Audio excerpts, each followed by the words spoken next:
Psychologist Guy Lynch tells the story of a woman he worked with. After 20 years of marriage, she has an ugly divorce and she's not sure how to kind of move forward, so she dips her toe in the water of the dating scene.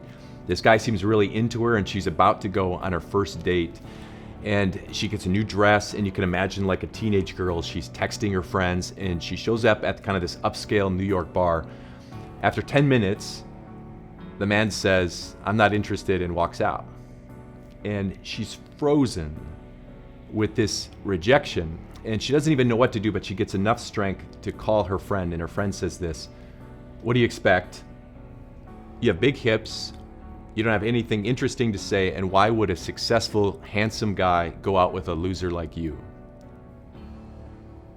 This probably blows you away if you think about your friends. What friend would do that?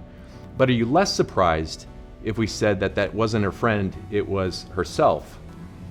I think every single one of us, especially as we face rejection, start telling ourselves this story, a story that brings up all our faults. And we'd never do this with our physical problems. We'd never have a broken arm and just see how far we can bend it. We'd never have a cut and just kind of open it up. But instead, emotionally, when we're hurt, we want to open that up and we want to go lower and lower and lower.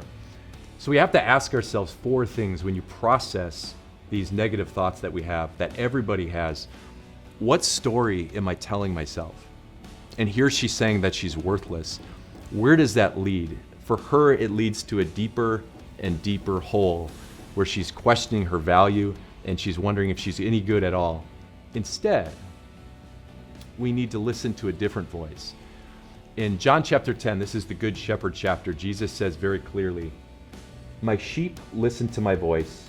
I know them and they follow me." You don't have to listen to these voices in your head that say you're worthless.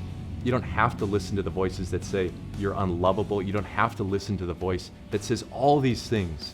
We need to listen to the voice that matters, the voice of Jesus, who says, "I'm willing to lay down my life. I've got literal skin in this game because I care so much for you. I'm willing to give up a life so that you're with me forever. Please, please, please."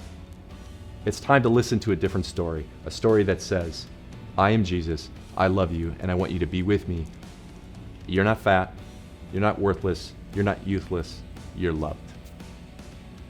Tomorrow, we're going to talk about what is the base for all these problems, and we're going to see that fear is one of these things that surrounds each of us that causes us to think these many, many thoughts that come into our head. Today we talked about telling ourselves stories. What kind of stories do you tell yourself again and again and again that you need help with, that you need encouragement with? Comment down below and think about sharing this video with someone that you know that might be telling themselves a story that they need encouragement with too.